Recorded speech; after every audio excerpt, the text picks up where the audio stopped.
Monsieur Rachid Belaïd, bonjour. Bonjour. Avec leur externalisation, les banques sont-elles en voie de modernisation de leurs prestations et offres de services? Le contact direct aujourd'hui avec les banques étrangères et à l'étranger, ça va les booster davantage puisque le point noir, ça a toujours été le problème de la modernisation des banques. Monsieur Rachid Belaïd. Merci pour la question. Tout d'abord, je tenais à vous remercier pour l'invitation à cette émission pour parler disons, du système bancaire, de ce qui se fait au quotidien pour améliorer, disons, la prestation en direction de la clientèle des banques. Euh, la modernisation, en fait, c'est un chantier qui est ouvert déjà depuis quelque temps. Il est vrai que le fait d'être en contact avec l'étranger, ça permet effectivement ce benchmark et de, disons, pouvoir euh, s'externaliser. C'est vraiment quelque chose qui puisse toujours apporter, disons, un plus aux banques qui, elles, sont déjà dans une dynamique de modernisation. Je cite implémentation de nouveaux systèmes d'information, développement de la monétique, le digital, des chantiers qui sont ouverts en interbancaire au sein de l'association, de l'assistance, de l'accompagnement pour une stratégie de digitalisation, de la formation des équipes, c'est qui est vraiment un sujet important sur lequel notre ministre des Finances insiste beaucoup, la formation des équipes. Les banques ont quand même pas mal d'instituts interbancaires, l'École supérieure des banques, l'IFID, qui est un institut algéro-tunisien qui a la 40e promotion en termes de formation dans le domaine bancaire.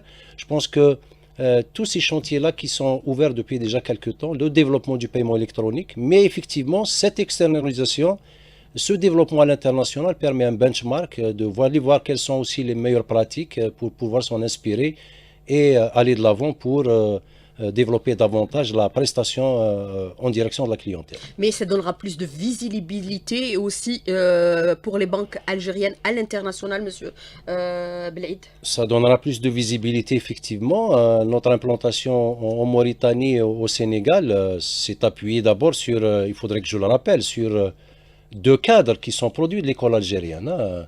L'un de l'école supérieure de banque, l'autre de l'IFID. C'est quand même un produit algérien, jeune, formé dans les universités algériennes, dans les instituts bancaires algériens, l'expérience au niveau des banques algériennes et qui aujourd'hui sont arrivés avec leurs équipes et l'appui donc de la tutelle du ministère des Finances à pouvoir s'implanter en un temps record avec toute l'expérience qu'ils ont cumulée ici et l'un d'eux à l'international aussi. Le rapport pour notre système financier aujourd'hui? Le rapport pour le système financier, c'est cet échange justement et cet accompagnement qu'on assurera pour nos opérateurs, qui est déjà fait par les banques ici en local, mais le rapport supplémentaire à l'international serait certainement d'un apport considérable pour la place bancaire et pour le système bancaire en général. Alors, on l'a vu prioritairement, c'est l'Afrique pour cette externalisation. Le Sénégal et la Mauritanie, d'autres pays sont prévus pour l'avenir, comme par exemple la Côte d'Ivoire, monsieur Belaïd. Oui, la Côte d'Ivoire faisant partie de la CEDEAO, l'implantation en Côte d'Ivoire se fera si on va sur l'ouverture d'agences de manière plus rapide, puisque c'est la BCAO qui a donné l'agrément pour la banque au Sénégal. Alors, le Nigeria, éventuellement, pour l'avenir également, monsieur Belaïd, puisque on est relié déjà par la transsaharienne, la route, et prochainement par le gazoduc transsaharien. Est-ce qu'on l'envisage également, le Nigeria, comme pays où on pourrait s'implanter nos banques algériennes?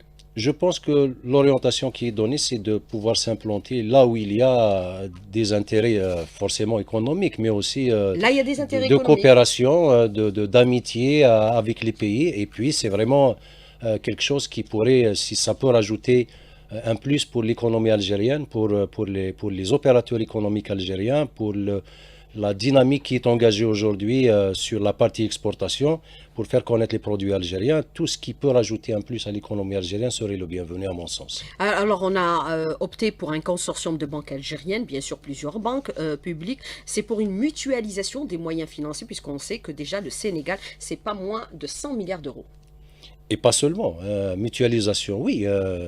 Il faut à chaque fois aller dans cette dynamique sur laquelle insiste beaucoup notre ministre des Finances, qui est celui de mutualiser, de partager les expériences aussi, hein. Donc c'est quand même important hein, d'avoir quatre banques, chacune avec son expérience déjà.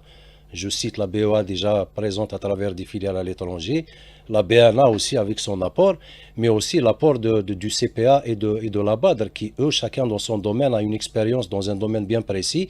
Et donc ce partage d'expérience et la mutualisation, comme vous l'avez si bien dit, ne peuvent qu'apporter un plus à l'économie. Mais comment se fera l'accompagnement aujourd'hui des opérateurs algériens? Est-ce qu'on est essentiellement axé sur l'action d'exportation ou aussi d'implantation des entreprises algériennes au niveau de ces pays, particulièrement Monsieur Belaïd? Et aussi, est-ce qu'on va aussi assurer cette concurrence avec les banques existantes au niveau local pour apporter des prestations en direction de la population sénégalaise ou mauritanienne? Je pense que Comme cela se fait avec les banques qui sont ici en Algérie. exactement, la banque qui est installée là-bas est de droit sénégalais. Donc forcément, elle est là-bas, elle va être au service des opérateurs économiques déjà pour leur volume d'échange et de commerce actuel, mais de Nationaux. pouvoirs nationaux et avec leurs partenaires au niveau du Sénégal, mais aussi leur permettre un accompagnement pour les opérateurs qui désiraient s'installer au niveau donc du Sénégal. Forcément, ils créeront des sociétés de droit sénégalais pour pouvoir être accompagnés. Je pense que l'objectif étant ça aussi, c'est la meilleure façon de pouvoir s'externaliser, pas seulement en installant une banque, mais de permettre à nos opérateurs de s'externaliser, de s'internationaliser, d'exporter et de faire connaître le produit algérien. Le choix de la Mauritanie vise aussi à être présent du côté de l'Afrique de l'Ouest. Exactement, le choix de la Mauritanie, c'est d'abord la relation avec la Mauritanie, c'est le marché mauritanien lui-même qui offre pas mal d'opportunités, On a fait c'est beaucoup l'apport de d'opérations l'Afrique d'exportation. d'abord des opérateurs exportent vers la Mauritanie, connaissent le marché mauritanien et je pense que l'implantation des deux banques va aussi vont travailler sur la partie conseil puisque nous avons des équipes là-bas qui connaissent le marché, qui peuvent apporter ce conseil aux opérateurs sur les risques sur les marchés, sur certains secteurs. Je pense que tous ces opérateurs vont pouvoir bénéficier de cette activité conseil sur laquelle nous assistons beaucoup, notre tutelle aussi, pour pouvoir accompagner de manière, j'allais dire, plus pertinente les opérateurs économiques qui veulent s'externaliser. Alors, on a externalisé nos banques, c'est une première. On l'attendait depuis des années et ça s'est concrétisé avec bien sûr l'ouverture des représentations au niveau du Sénégal et de la Mauritanie. D'autres pays sont dans le pipe également. La destination Europe, est-ce qu'elle est aussi programmée pour les prochains jours, voire mois, Monsieur Belaïd? La destination Europe, donc La c'est un France? dossier qui existe et qui est géré par la BEA International et qui lui-même un dossier avance bien et qui certainement sera d'un apport considérable à la fois pour nos opérateurs qui peuvent se faire accompagner de l'autre côté de la Méditerranée, mais aussi pour la forte communauté algérienne qui existe là-bas en matière disons, ils pourront épargner, transférer leurs fonds. C'est vraiment un accompagnement pour nos compatriotes à l'étranger. Mais justement, nos compatriotes à l'étranger, le plus grand nombre réside au niveau de la France. Est-ce que ça sera essentiellement au niveau de la France ou on va s'élargir à d'autres pays de l'Europe également, Monsieur Belaïd, bien sûr, pour capter l'épargne de nos ressortissants, puisqu'on a vu que le volume par rapport aux capacités existantes sont en deçà. On rapatrie l'équivalent de 2 milliards de dollars annuellement, alors que d'autres pays sont à des ratios beaucoup plus importants. Ils peuvent atteindre même les 10 milliards de dollars ou d'euros. Voilà. L'implantation ailleurs qu'en France pourra se faire en fonction du volume d'affaires, j'allais dire, et disons, de la présence de la communauté, Les mais banques pas françaises seulement. sont bien ici. Oui, c'est pour ça que nous voulons être de l'autre côté, parce que nous pensons qu'il y a un volume d'affaires et qu'on peut travailler à l'international et qu'on peut accompagner notre communauté et qu'on peut accompagner aussi nos opérateurs qui exportent, mais qui n'exportent pas uniquement en Afrique, ils exportent dans d'autres pays qui pourraient avoir besoin d'être accompagnés.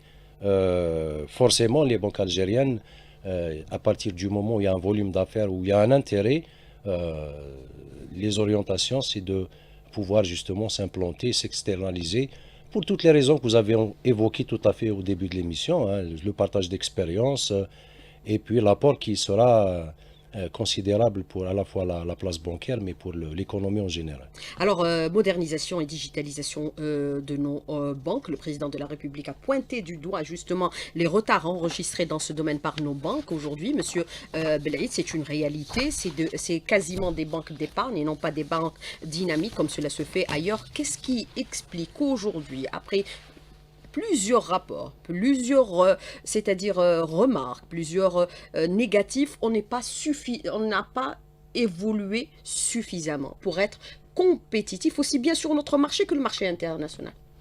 Je pense qu'on est en train d'évoluer. Peut-être qu'on ne communique pas assez sur les évolutions que nous enregistrons au jour d'aujourd'hui. Sur la modernisation, j'avais planté le décor pour dire qu'on est sur une dynamique d'implémentation de nouveaux systèmes d'information. Certaines banques l'ont aujourd'hui, qui travaillent en temps réel, sur le développement du réseau, puisque les banques, aujourd'hui, on était à peu près à 1686, à août, on est à 1720 agences au niveau national. On est sur, Ça, c'est le niveau de bancarisation. au niveau de la bancarisation. Vous avez parlé de banque de l'épargne, c'est bien qu'on soit une banque de l'épargne, mais après, on est en train de développer de nouveaux produits pour pouvoir équiper au mieux la clientèle. On est aussi sur une dynamique j'allais dire, de développement de tout ce qui est agence digitale. Les banques offrent aujourd'hui des services sur le mobile banking, le SMS banking. Nous travaillons sur, j'allais dire, l'aspect formation, j'insiste beaucoup, hein, c'est vraiment quelque chose de fondamental, formation des équipes, une nouvelle organisation des agences bancaires en front et en back-office, et puis le développement de tout ce qui est paiement électronique aussi, hein, qui est en train de se faire. Je pense qu'il y a quand même pas mal un switch mobile qui est prévu pour fin décembre, la SATIM, et qui permettra à toutes les banques qui ont des solutions mobiles en intra d'être interopérables et qui développera le paiement sur mobile. Je pense que tous c'est des chantiers qui méritent d'être évoqués et qui montrent cette nouvelle dynamique d'aller de l'avant et d'essayer de rattraper entre guillemets ce retard qui est enregistré. Les choses avancent bien, nous restons, j'allais dire, optimistes avec toute la dynamique qui existe et puis les chantiers qui sont ouverts en interbancaire. Je cite le dossier dématérialisation des effets de commerce au même titre que le chèque est finalisé. Il a été initié au niveau de la BEF avec la communauté bancaire, avec nos membres, et dont l'entrée en production est prévue pour fin octobre. Je pense que tous des chantiers qui sont une création depuis déjà quelques temps d'une société de services bancaires qui, elle, sera chargée et qui est chargée au jour d'aujourd'hui d'implémenter de manière massive les TPE auprès des commerçants. Je pense que tous ces chantiers-là méritent d'être évoqués pour dire que nous sommes dans une dynamique de modernisation et de digitalisation et on avance sur les chantiers sur lesquels nous avons à un certain moment accusé un retard. Alors, par rapport à ce que vous évoquez également le retard enregistré dans le domaine de la modernisation, mais est-ce que cette modernisation est réelle ou virtuelle? Parce qu'on a tendance à penser aujourd'hui, en tant que consommateur, en tant que client, au niveau des banques, elle n'existe pas. Et est-ce que cette modernisation doit aussi passer impérativement par la monétique de telle sorte à procéder à la suppression du cash, comme cela s'est fait dans tous les pays du monde? Or que ce n'est pas le cas encore dans notre pays, Monsieur Blade, le cash reste dominant dans toutes les transactions, quelle que soit leur nature, même pour la vente et l'achat de l'immobilier, avec des montants faramineux. Oui. Quand on voit un peu, j'allais dire, les chiffres, on remarque effectivement que de 2016 à ce jour, il y a quand même un développement de tout ce qui est monétique. Et c'est des chiffres qui n'existent qu'au niveau des banques. Elles ne sont pas visibles. Elles sont visibles. Non, c'est-à-dire visibles par les prestations, je veux dire, Monsieur Blade. Par les prestations, je pense que les réclamations des clients, et c'est vrai qu'on vit au jour d'aujourd'hui une réalité, c'est que c'est l'exigence des clients de plus en plus exigeants, et ça, nous ne l'apercevons pas comme étant, j'allais dire, de la critique qui va mais qui va nous permettre d'améliorer ce qui se fait aujourd'hui. Donc nous sommes vraiment dans cette logique, nous sommes à l'écoute de la clientèle, et nous engageons ensuite des chantiers qui puissent répondre, oui, et des prestations et des produits qui puissent